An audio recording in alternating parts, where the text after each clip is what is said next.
Mr. President, I'm here for my 254th Time to Wake Up speech. In the time that I have been giving these speeches, I have watched the shifting trajectory of climate denial.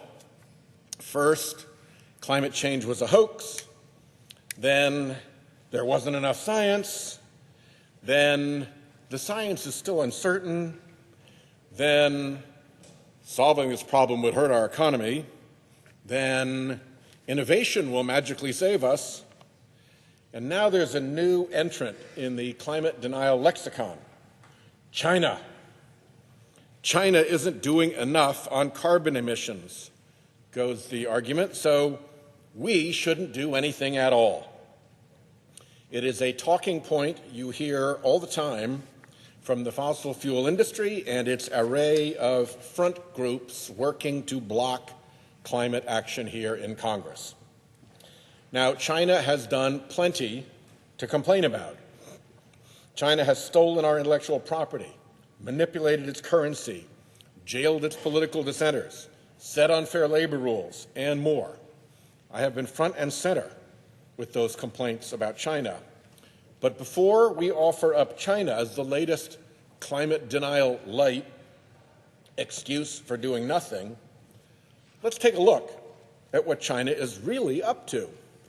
For starters, China is still a party to the Paris Climate Accord, and China's president doesn't say stuff like wind turbines cause cancer. Okay, low bar, I concede. Our president recently tweeted, "Which country has the largest carbon emission reduction? America. Who has dumped the most carbon into the air? China." Actually, not quite true. We've still dumped more CO2 into the air than China because we've been at it longer. And we still dump a lot more than China per capita. But China's billion people do put out more carbon pollution than our 300 million. They overtook us as the world's top national emitter in 2007.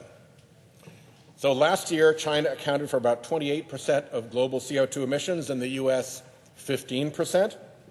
Cumulatively, China accounts for 13% of emissions, and the U.S. 25%, about twice as much. Americans' per capita carbon emissions are among the highest in the world. The average Chinese citizen, China is here, accounts for less than half the per capita emissions of the average American. So we actually don't have lots to brag about on our emissions, but that's not where it looks the worst for us. Forget the past, look to the future at climate action. That's where China is blowing us out of the water. As the Trump administration slavishly fronts for fossil fuel, even turning the agencies of our government over to this corrupting industry, China is leaning in hard on a green energy future. China is resetting their economy for a clean energy future. China began implementing a national cap and trade system, a price on carbon for its power sector in 2018, which will go into full force across the country next year. Several provinces already run cap and trade locally. This year, China is launching a mandatory renewables quota, requiring that 35% of its electricity be renewable by 2030. And its energy plan seeks 50% of total electric power generation from non-fossil sources by 2030. China is also investing to dominate clean energy manufacturing and technology. In 2017, nearly half of the world's new renewable energy investment took place in China. Triple the investment in the United States. China leads the world in renewable power deployment with more than twice as much capacity as any other nation. Almost 30% of the world's renewable power capacity right now is in China, including the most solar, the most wind, and the most hydro. China dominates global deployment of solar panels. It has several times greater installed solar generation capacity than the United States. In fact, we virtually lost solar panel manufacturing to China. On this graphic, China is the yellow, and that shows total capacity, China outdoing all the other countries. We are here compared to China there, and the gray is a general category for the rest of the world. So China is even bigger than the rest of the world, not counting US, Japan, and Germany and India. So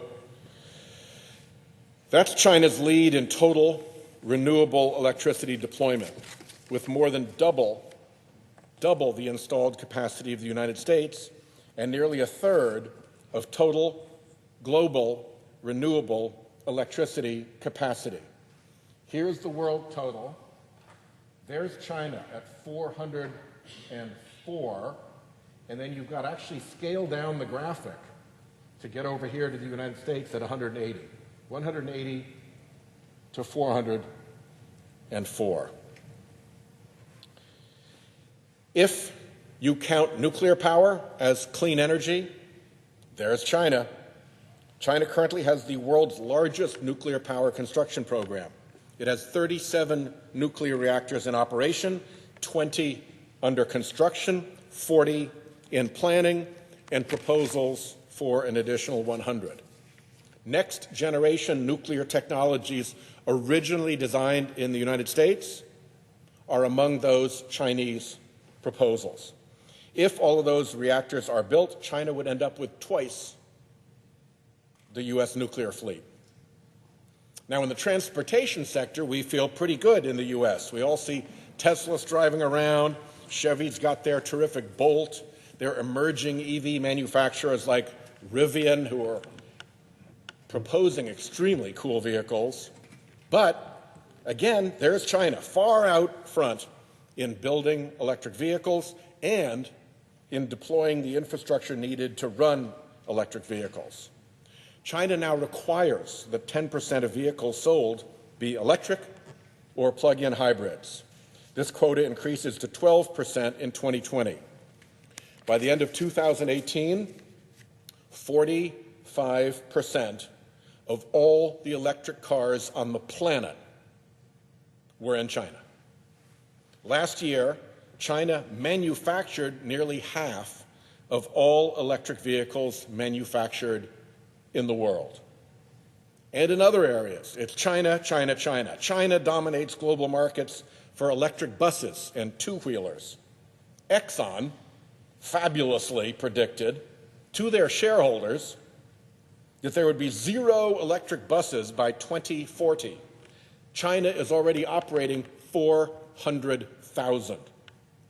High-tech batteries will power transportation and balance the electric grid of the future. China is planning for 3 times as much battery manufacturing capacity as the rest of the world combined.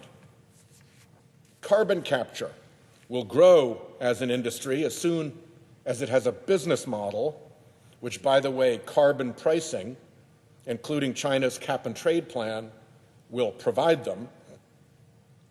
And on carbon pricing, there is China, with 20 carbon capture projects under construction or in development, more than any other nation.